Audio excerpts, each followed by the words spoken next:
In the Money is made possible by financial support from Old National Bank and Chicagoans like you. Thank you. Hello, welcome to In the Money. I'm your host, Kimberly Loftus, a CPA and financial executive who today is financially secure but was not always. As you know, the beginning of my financial journey was a rocky one. When I was growing up, my parents never talked to me about money. It was something that just wasn't done at the time. Due to this lack of knowledge, I stumbled out of the gate in college with credit card debt. As a parent, I did not want my child to repeat my mistakes. When I look into her eyes, I want to give her the world. However, the world can be hard sometimes, and no matter how much love you give, you must also provide tools for them to use when you're not around. That is why it is crucial to teach children about money at an early age so they can be well prepared and have a positive financial journey as they grow into adulthood. I wanted my kid to have financial freedom and security, so I have been having money talks with my daughter since she was a toddler. We talk about earning it, saving it, and spending it in a way that doesn't scare her, so when it's time for her to get her own money, she'll be able to handle it and have the life I envision for her. What parent wouldn't want that? Teaching kids about money is only one part of it. We also must make sure that if disaster strikes, our kids don't automatically struggle, since we can no longer provide like we once did. So we must have the proper level of insurance, such as renters, property, disability, and life insurance. So today, let's talk about kids and money.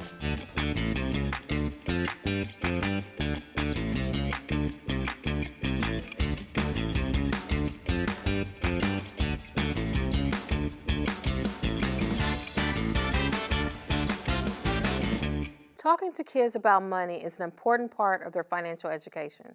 Starting early and keeping the conversation open and age appropriate can help children develop a good financial habit and make better financial decisions as they grow up. Joining me in the living room today is a special guest, my soon-to-be 13-year-old daughter, Sienna. We'll be talking to her about her understanding of money and how she manages her finances. Welcome to the show, Sienna. I know it may be a little weird talking to your mother on air, but we can do this. So, tell me, what do you know about money? Well, you've taught me a lot, and I know that you should not spend it like crazy. You shouldn't spend it whenever you think you should, if it's not like something you really need.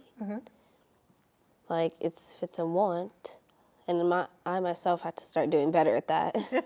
Well, you're still growing into it. So let's talk about, you're not going to completely remember your toddler years, but some of the things that we do as a family when we talk about money, like when we go to the grocery store. Can you give me an example of what we do?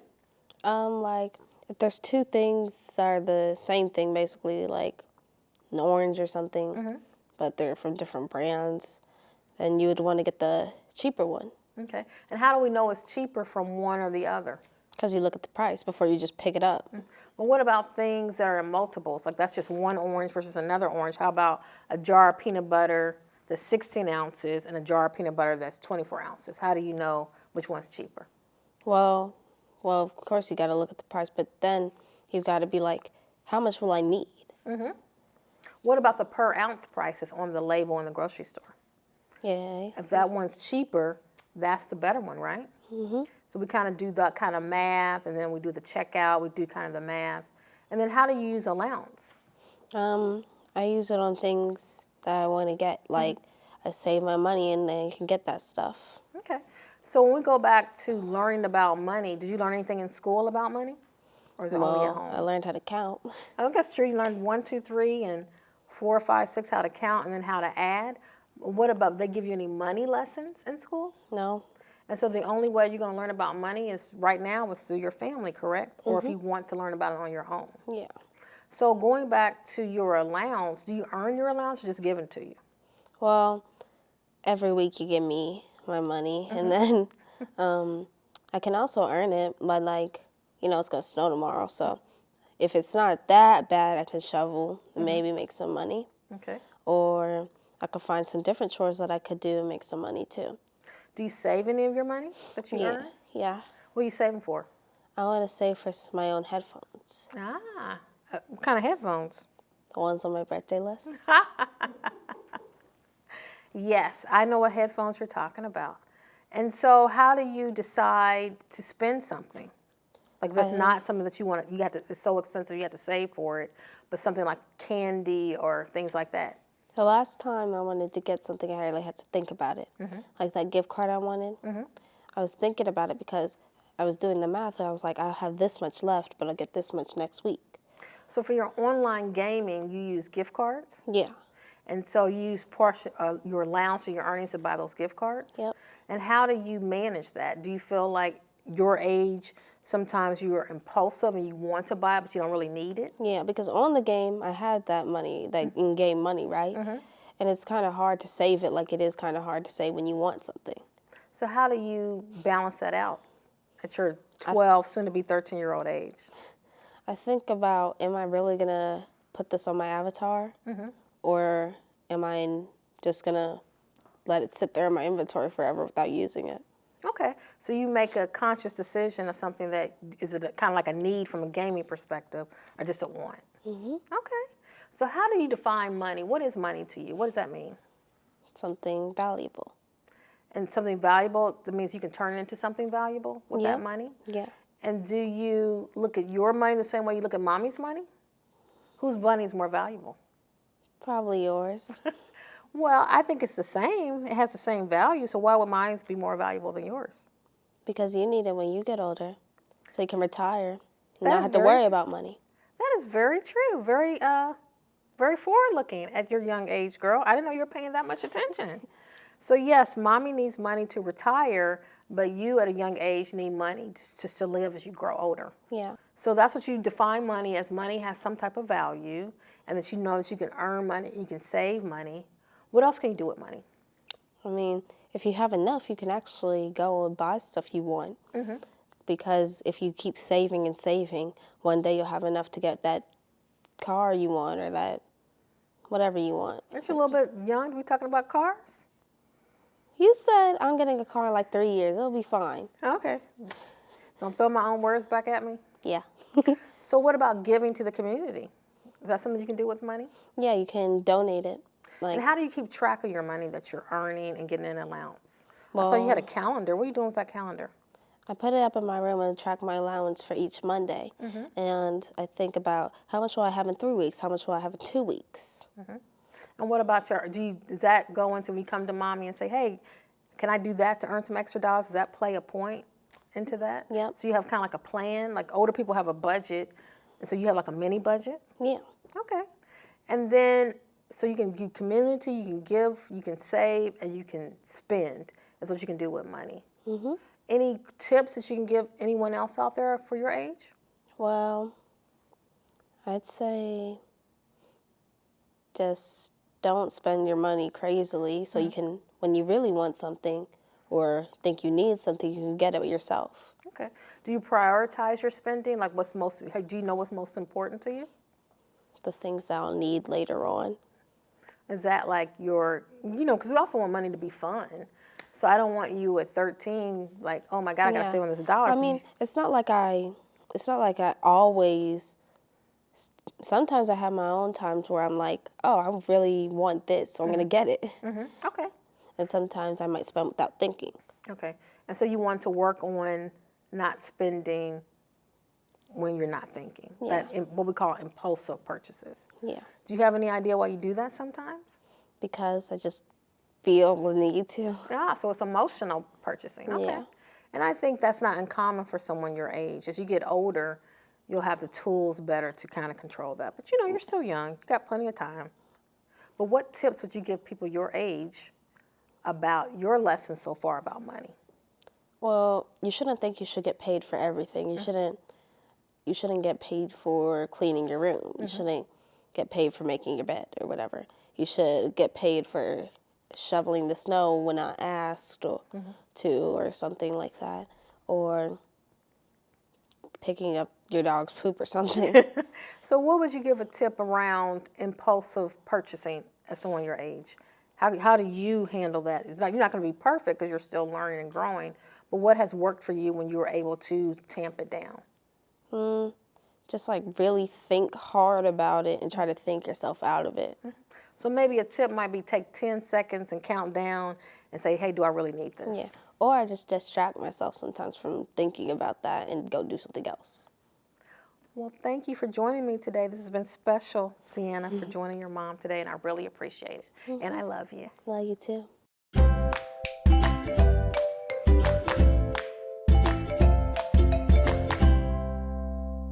Hi, I'm Bianca Cotton.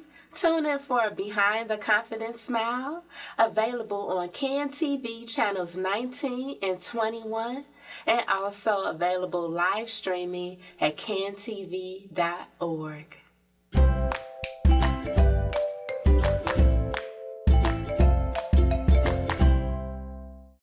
We now know that teaching kids about money is only one part of giving them financial stability.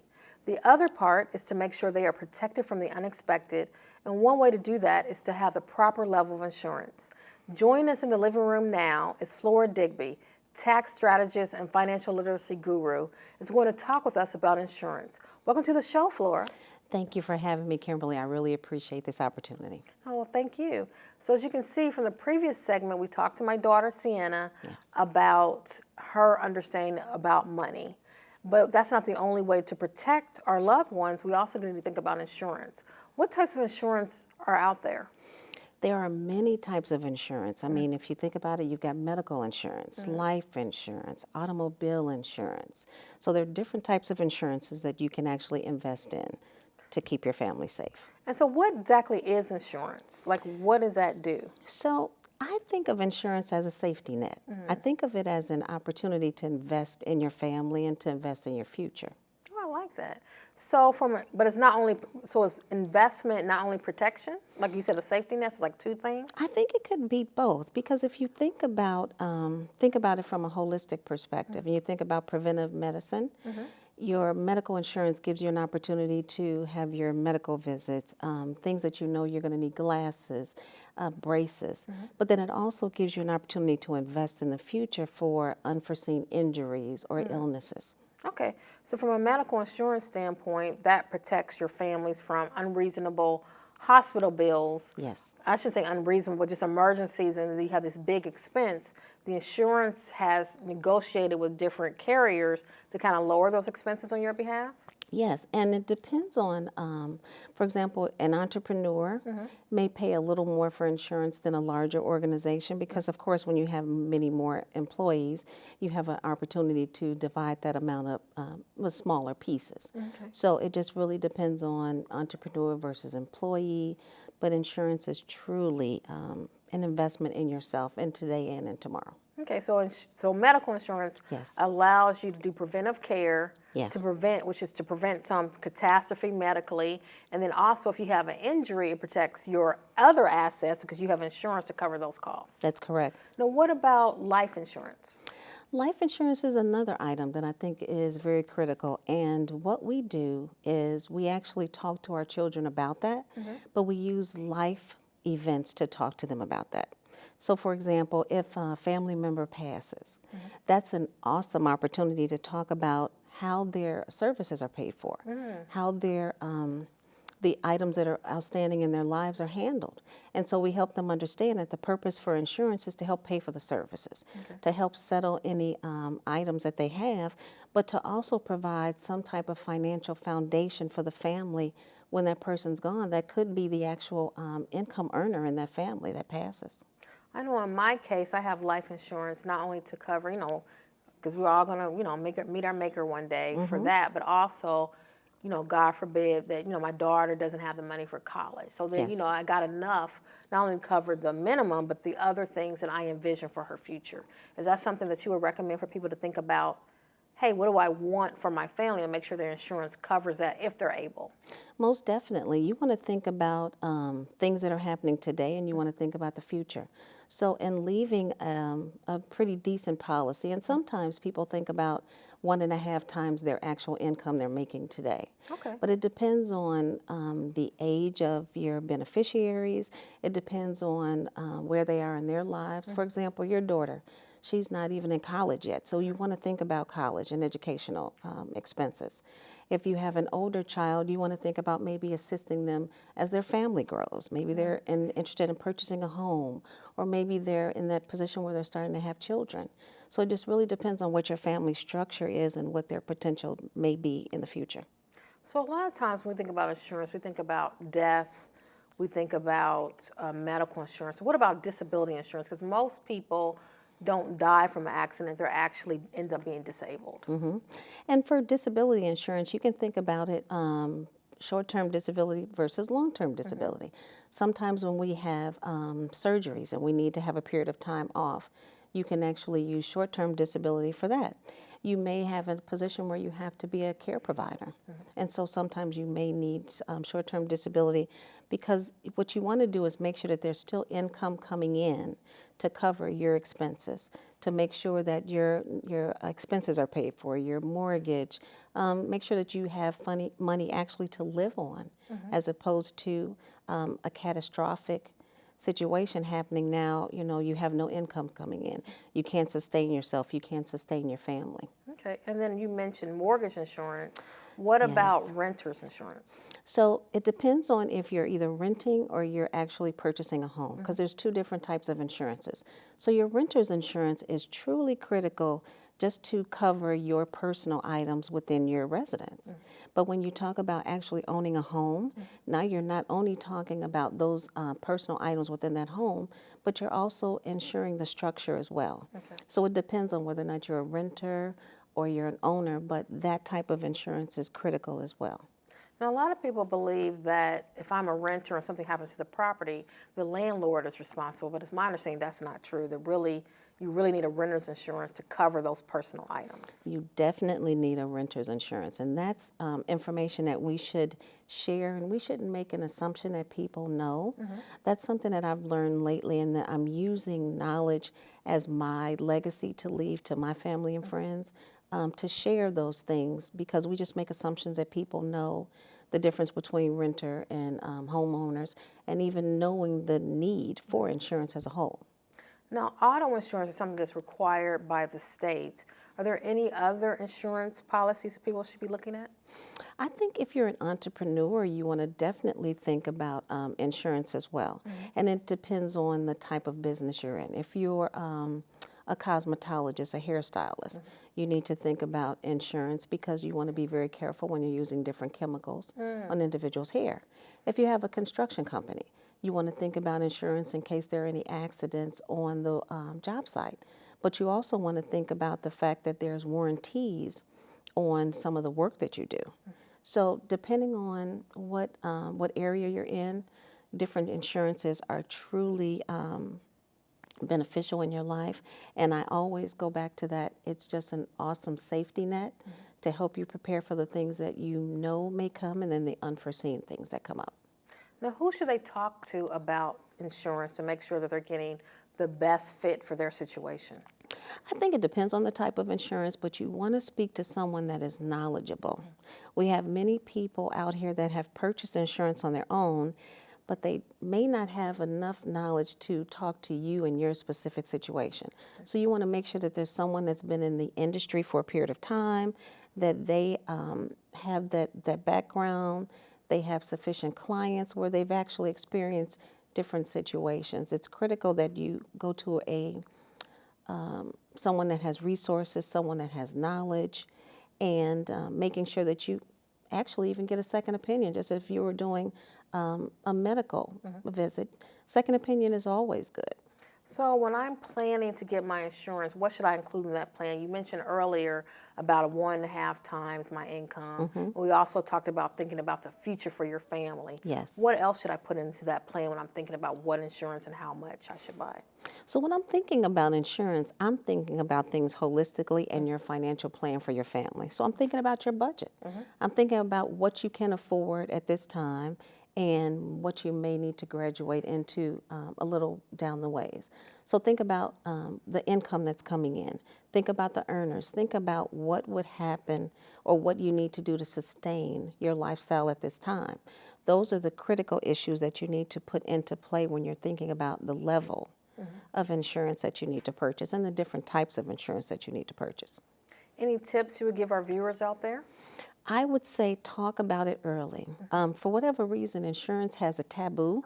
No one wants to talk about insurance. I can remember as a child, there was, the insurance guy came to the home, and my mom and dad sat at the table and talked with them, but we were not involved. And so when we got older, I'm like, what is this insurance animal?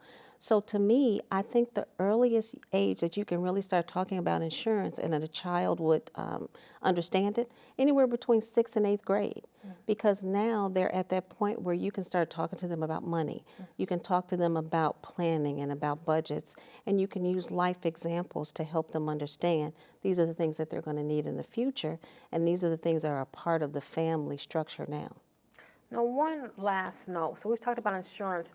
How do wills fall into that when we talk about insurance? Well, that's a very interesting question.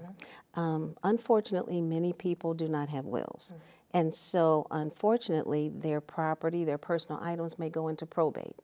And that simply means that it's going to have to now go through the judicial process. That could take time. And so you want to make sure that you plan for that. So you want to have, and we mostly call it a living will. It's not very structured, but you simply want to put down what your desires are. You want to put down who you want the house to go to or how you want the house handled. You want to make sure that all those things are handled up front, because when your family's grieving, the last thing they want to think about is what were your wishes. They may not remember that. So it's critical that you plan things up front, and definitely you want to have a will in place. Thank you so much. Those are wonderful tips and gives a lot of thought to those things that we'll all will experience sometime in the future. Thanks for joining us today. Thank you very much for having me.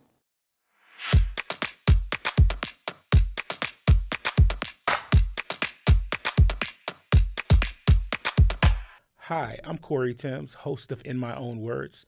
Tune in this Friday at 7:30 p.m. on Channel 19 as we hear the personal journeys of some of Chicago's most influential leaders.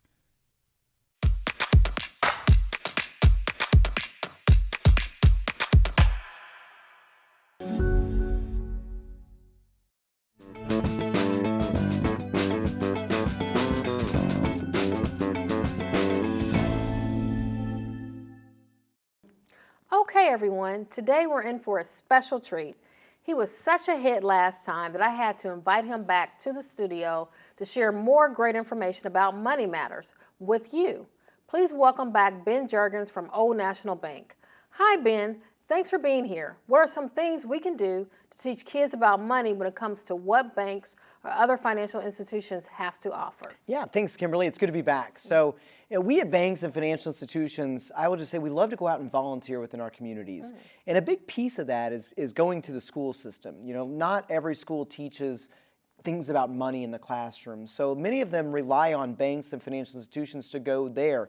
So whether it's using FDIC material that's out there, and many banks now create their own curriculum like we do, to really build that partnership with the schools that we already have that connection with, but get into the classroom to not only help support the teacher, but also share these insights with kids from all ages, from pre-K up to the adult level. Now, what do you mean by FDIC? Yeah, so the FDIC, the Federal Deposit Insurance Company, they have their own curriculum that's out there for banks, and really anybody can use it. It's completely free. And then you'll see a lot of financial institutions develop their own curriculum. For us, we call ours real life finance. It's one of those things that we put together to really drive those key principles that we see in real life. So, partnering with banks, financial institutions, there's a lot of useful information that we can share with kids at a very young age. And we say young age, how low do you go? Yeah, so we go from pre-K all the way up to senior in high school, and then college and adult, of course, as well. But broken down by that pre-K through second, third through fifth, middle school and high school. Okay. So you saw the segment that we talked about kids and money, as well as insurance. What outside of banks going to the school itself, what other ways are available to help? Yeah, so banks get pretty innovative sometimes when it comes to money. I know in my hometown in Evansville, we will host an event called Realityopolis that we partner with the Girl Scouts with. And kids will come in, they'll draw a job, they'll tell them whether or not they have children, whether they're single or married, and then they'll have to go around the entire platform to say, maybe have to buy this, or I want to buy a house, I need to get insurance. And then they quickly realize that money doesn't grow on trees, right? And money goes very quickly, especially depending on our income situation. So there's events like that where we bring people, into the bank themselves. We have online programs too, where they can go online through the computer and learn on their own, or work with us so we can teach in person.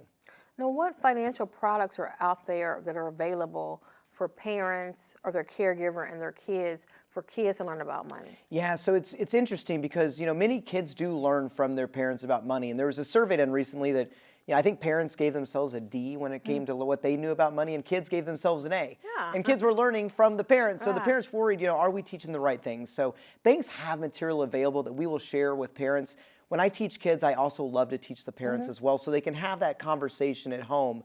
So there's a lot of takeaways that we can pass out at the schools to share with them to take back to their families. Online, there's some things that we can have on our websites to be able to, tips to teach the kids, Right. and we write blogs and videos as well. Now, are there savings accounts Yeah. or debit cards, credit cards for kids that are available? Yeah, so almost every bank has a kids savings account. You're not going to see any fees tied to these generally. I've never seen one with a fee, because the visual for a kid is a piggy bank, right? They Right. want to see that money in person. As we get older, we don't mind seeing the digital form of it. But we have those where kids can really start. And what we've seen from a statistical basis is kids that have a savings account in their name are quite a bit more likely to actually go to college as well. So they're out there. With credit cards, at certain ages, I will probably add my kids as an authorized user on my card to really help them build credit. I'm hesitant a little bit to teach that a whole lot, because we got to make sure the parent is responsible with the money too. The last thing we want to see is a kid's credit drained the improper way because of misuse. But it's a great opportunity to help build that credit with the child while they're at a young age. So when they do need to borrow money, it's available and at a good score. Now, one last question. When I was a kid, I might be dating myself. Yeah.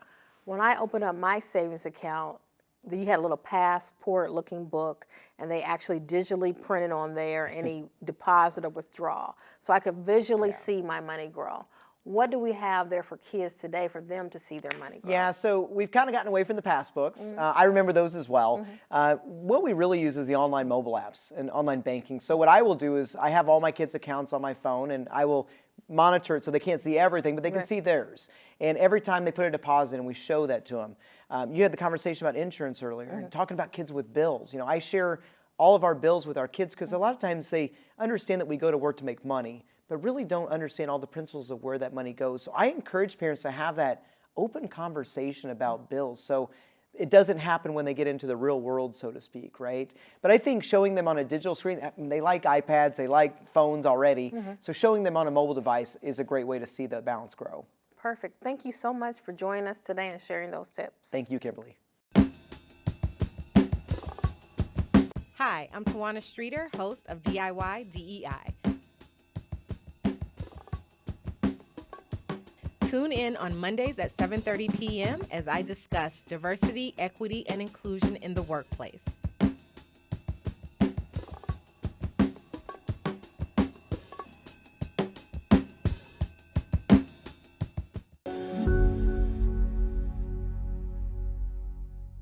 Teaching kids about money can set them up for a lifetime of financial success, whether it's through simple lessons on budgeting and saving, or more advanced concepts like investing and entrepreneurship.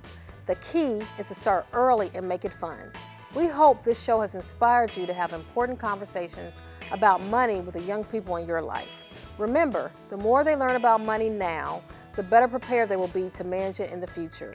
My challenge to you is to start talking to your kids about money that is age appropriate as part of your normal daily activities, such as going to the grocery store. Also, protecting our children is every parent's top priority, and having the right insurance coverage can provide peace of mind and financial security. From renter's insurance to life insurance and beyond, we have discussed different types of insurance that can help protect your family's financial future. I hope you found this informative and helpful, and that it inspires you to take action to protect your family with what works best for your situation. Just like budgeting, there is not a one-size-fits-all strategy. If you have any questions about today's or past finance topics, please email me at kimberly@inthemoneyemail.com, and we may read your question on air. Thanks for watching, and stay safe and protected.